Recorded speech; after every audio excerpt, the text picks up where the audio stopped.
2 حضرت عبداللہ ابن عمر رضی اللہ تعالیٰ عنہ سیدنا فاروق اعظم رضی اللہ تعالیٰ عنہ کے صاحبزادے ہیں، اور ان کی ہمشیرہ سیدہ حفصہ رضی اللہ تعالیٰ عنہ حضور کی زوجہ محترمہ ہے۔ ایک دن اپنی ہمشیرہ سے کہنے لگے کہ نبی کریم صلی اللہ تعالیٰ علیہ وسلم گھر میں آئے نا، اور اگر حضور غم امت میں پریشان نہ ہوں، طبیعت کو حشاش بشاش دیکھو، تو ذرا پوچھنا تو صحیح حضور کا میرے بارے میں کیا خیال، پوچھنا تو صحیح کہ کریم کی بارگاہ میں میرا کیا مقام ہے، میرے بارے میں حضور کیا فرماتے ہیں۔ اب بہن کو کام بتائے، اور بتائے بھی بھائی، اور پھر بہن وہ کام نہ کرے، یہ تاریخ میں ہوتا نہیں۔ حضرت عمر فاروق رضی اللہ تعالیٰ عنہ کی صاحبزادی ام المومنین رضی اللہ تعالیٰ عنہ فرماتی ہیں کہ میں تو بس منتظر تھی، انہوں نے تو کہا تھا نا کہ اگر تم حشاش بشاش دیکھو تو بات کرنا، لیکن حضور تشریف لائے، میری باری تھی، میرے گھر تشریف لائے، کھانا پیش کیا تو فوراً میں نے عرض کی حضور ایک بات پوچھنی تھی۔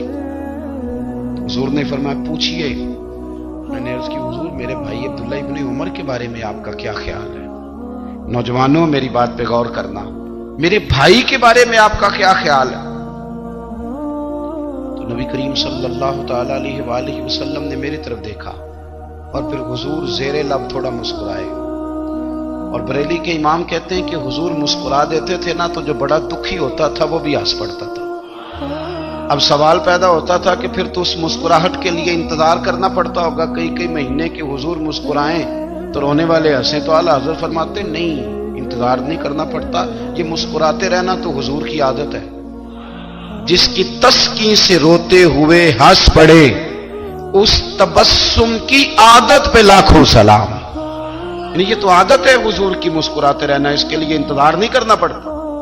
بھائیو آپ خیال رکھیں گے، غور کریں گے، حضرت عبداللہ ابن عمر رضی اللہ تعالیٰ عنہ کے بارے میں پوچھا تو سیدہ فرماتی ہیں کہ نبی کریم صلی اللہ تعالیٰ علیہ وسلم نہ زیر لب مسکرائے اور فرمایا حفصہ تیرا بھائی ہے تو اچھا، لیکن میں نے سنا ہے کہ عشاء کی نماز پڑھتا ہے تو فجر تک سویا ہی رہتا ہے۔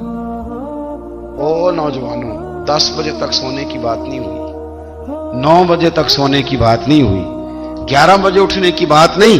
حضور فرمانے لگے میں نے سنا ہے کہ عشاء کی نماز پڑھ کے سو جاتا ہے اور فجر تک سویا ہی رہتا ہے، اسے چاہیے کہ تہجد کے وقت اٹھا کرے، اللہ کی بارگاہ میں حاضر ہوا کرے، آہوزاری کرے، سجدے کرے، عبادت کرے، اٹھتا ہے اور فجر میں جا کے اٹھتا ہے۔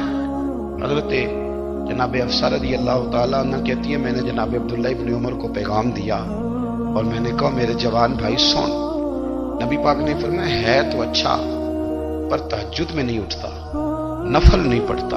او میری ملت کے جوانوں، مزہ نہیں آ جاتا جب ساری دنیا سوئی ہو، ساری دنیا، اور بستر بھی گرم ہو اور نیند بھی پورا غلبہ کر رہی ہو، اور اچانک گھنٹی بجے دماغ میں، آنکھ کھلے، گھڑی پہ نظر پڑے، 3:30 4 بجے کا پیغام گھڑی بتائے، اور کوئی چڑھتی جوانی والا اٹھ کے وضو کرے، اور جب وہ مصلی کھول کے بچھائے تو مدینے والے محبوب کہتے ہیں کہ ہر نماز پہ رب ثواب دیتا ہے، اور جو اٹھ کے تہجد کی نماز پڑھے اسے دیکھ کے تو رب مسکراتا ہے، جو اس کی شان کے لائق ہے، جو اس کی شان کے لائق، وہ مسکراتا ہے، خوش ہوتا ہے کہ میرا بندہ تہجد میں اٹھ گیا، وہ مسکراتا ہے۔ کاش ہماری صبحیں کبھی اپنے مالک کے نام ہو جائیں، کاش کے صبح۔ حضرت ابو الحسن رحمۃ اللہ تعالی علیہ حضرت معاذ ابن جبل رضی اللہ تعالیٰ عنہ کے پاس بیٹھا کرتے تھے، فرماتے ہیں ان سے جو پیار بڑھا تو پھر میرا مصلی سے بھی بڑھ گیا۔ تابعی ہیں، فرماتے ہیں صحابی رسول سے محبت ہوئی تو ذکر سے بھی ہو گئی، پھر درود شریف سے بھی ہو گئی، محبت ان سے بڑھی تو پھر اللہ نے مسجد کا پیار بھی بڑھا دیا۔ آپ فرماتے ہیں کہ میری ہر وقت طبیعت چاہتی تھی کہ بس اللہ اللہ کروں، بس اللہ اللہ کروں، بس نہ میں ذرا تھوڑی جان چھڑاؤں لوگوں سے، کو 10 منٹ ملے تو میں کچھ 4 نفل پڑھ لوں، میں تھوڑا سا نہ بچوں لوگوں سے، اور مجھے تسبیح ملے تو میں نہ کچھ 400-500 دفعہ استغفار پڑھوں، سبحان اللہ، الحمدللہ، اللہ اکبر، لا حول ولا قوت الا باللہ، میں نہ تسبیحات پڑھوں۔ فرماتے ہیں کہ بچے تھے گھر میں 6-7، غربت تھی، کام ملتا کوئی نہیں تھا، اور میں کام چور نہیں تھا، کام ڈھونڈتا تھا، پر اللہ کی قدرت کے کام نہیں ملتا تھا۔ فرماتے ہیں کہ میں نے ایک دن اپنی اہلیہ سے کہا کہ آج میں پھر جاتا ہوں کام ڈھونڈنے، تو میری بیوی بڑی فرما بردار تھی، پر اس دن نہ غربت کے ہاتھوں تنگ آ کے کہنے لگی، آج نانا کوئی تو چیز لے کے آیا تو مجھ سے بچوں کی بھوک نہیں دیکھی جاتی، سب روگاں دا روگ محمد جس دا نام غریبی، کنڈ بلا کے لنگ جاندے نہیں دوست یار قریبی، آج نہ کچھ لے کے آیا تو میں بچے لے کے چلی جاؤں گی۔ شیخ فرماتے ہیں کہ میں بڑا پریشان گھر سے نکلا، پر میں نے صبح سے لے کے زور تک کام ڈھونڈا، کام ملا کوئی نہیں۔ تو میرے دل میں خیال آیا چلو کام نہیں ملتا تو اللہ اللہ تو کرے گا، چلو بندوں کی مزدوری نہیں ملتی تو رب کریم کی عبادت ہی کرتے ہیں۔ فرماتے ہیں کہ میں نے نا فرات کے پانی سے وضو کیا، نہر کے، شدید دھوپ تھی، ساتھ ریت تھی اور ریت تپ رہی تھی، میں نے اپنا رومال وہیں مصلی کے طور پر بچھا لیا اور فرماتے ہیں کہ زور سے لے کر عصر تک نماز پڑھی، دھوپ بھی پورے زور پہ، پر میرے سجدے کا ذوق بھی پورے زور پہ۔ فرماتے ہیں سورج بھی چمک رہا ہے اور رب کی عبادت کا ذوق بھی پورے زور پہ، میں سجدہ کروں تو پھر میرا اٹھانے کو جی نہ چاہے۔ میرے استاد لکھا کرتے تھے، یہ ان کا شعر ہے، وہ کہا کرتے تھے مجھے سوز دے، مجھے ساز دے اور مجھے نیم شب کا نیاز دے، دم سجدہ خود کو میں توڑ دوں، مجھے ایسا ذوق نماز دے۔ اور میں تیری بہار کا پھول ہوں، میں کھلا بھی ہوں تو تیرے لیے، مجھے میری شاخ سے توڑ لے، مجھے اپنی زلف کا ناز دے۔ بھائی فرماتے ہیں کہ عصر تک میں نے نفل پڑھے، دل ڈھلنے لگا، عصر کی نماز پڑھی اور میں وہاں سے چلا۔ اب میں جب نکلنے لگا تو دل میں خیال آیا کہ چھوٹی چھوٹی دیواریں ہیں گھر کی، بغیر کچھ لیے جاؤں گا تو بیوی دور سے دیکھے گی تو شور کرے گی کہ پھر خالی ہاتھ آ گیا ہے۔ کہتے میں نے اپنے اسی رومال میں جس پہ میں نے نماز پڑھی تھی نا، رومال میں کی آخی دے پنجابی جسافہ کہتے ہیں، اسی میں نا میں نے کچھ ریت بھر لی کہ وہ دور سے دیکھے گی تو سمجھے گی کچھ لے کے آیا ہے، چلو جا کے اسے بتا دوں گا کہ آج پھر مزدوری نہیں ملی۔ کہتے ہیں وہ ریت لے کر جب میں گھر میں گیا تو پہلے بیوی دروازے پہ کھڑی ہوتی تھی، پوچھتی تھی خالی ہاتھ آ گئے ہو؟ آج میں نے دیکھا تو ہے ہی کوئی نہیں۔ فرماتے ہیں میں اندر داخل ہوا، سلام لیے، کونے میں میں نے وہ رومال رکھ دیا اور میں نے آواز دی کہ بھلی مانس کہاں ہو؟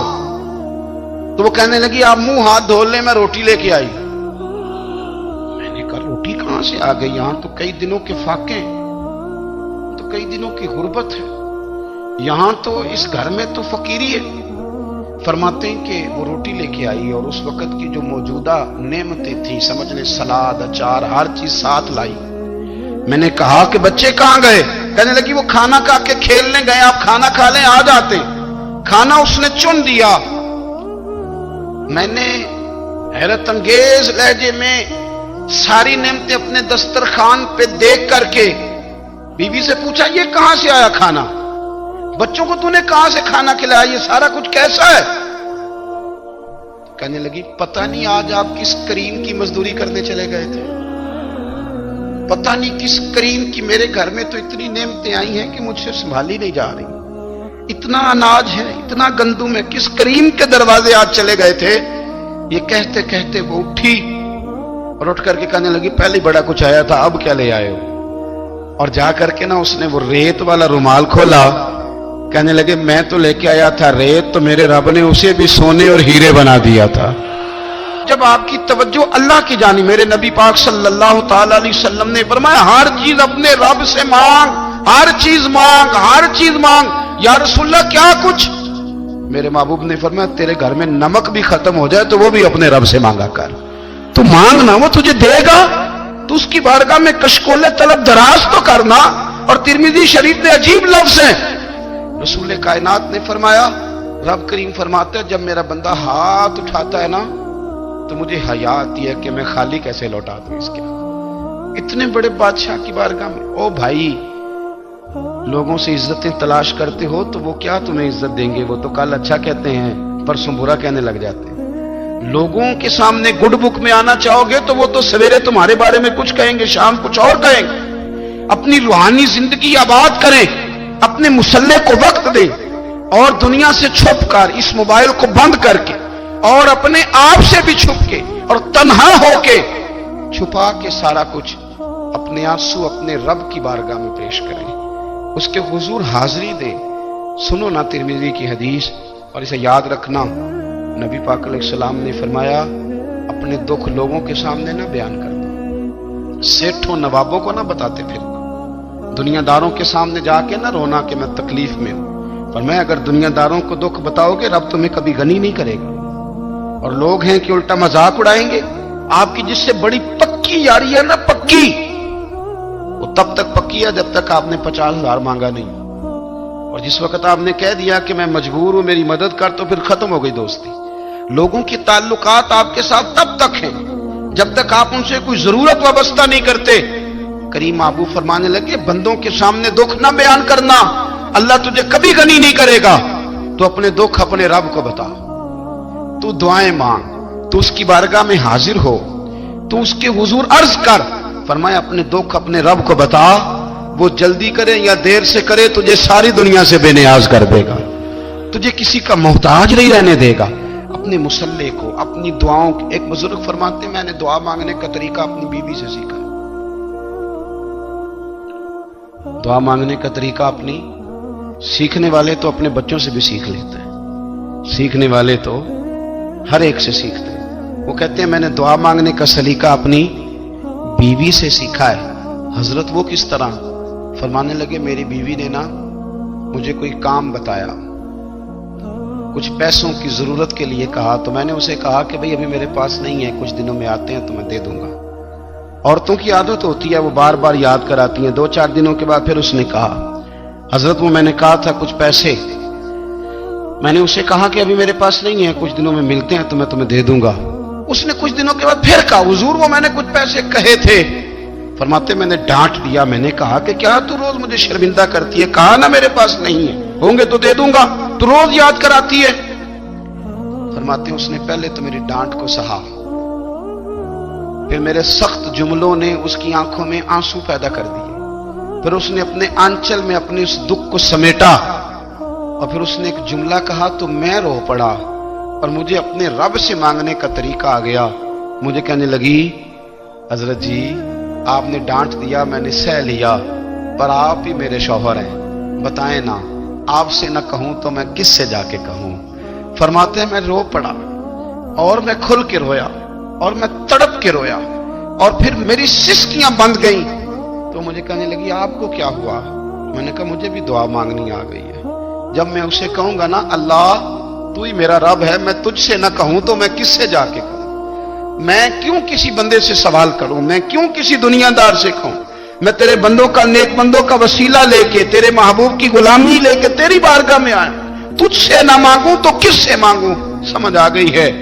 جب میں اس رنگ میں مانگوں گا تو پھر رب میرے اوپر بڑا ہی فضل فرمائے گا، وہ میرے اوپر بڑی رحمت کرے گا، وہ میرے لیے آسانیاں کرے گا۔ عزیز دوستو، ہم اس طرح کرنے لگ گئے ہیں کہ ہم نے نا اپنے تعلقات پر اعتماد کرنا شروع کر دیا ہے۔ میرے تعلقات بہت ہیں، ہم نے اپنی دولت پر اعتماد کرنا شروع کر دیا ہے، میرے پاس دولت بہت ہے۔ ہم نے اپنے علم پر، اپنی شہرت پر اعتماد کرنا شروع کر دیا ہے کہ میرے پاس فلاں چیز بہت ہے۔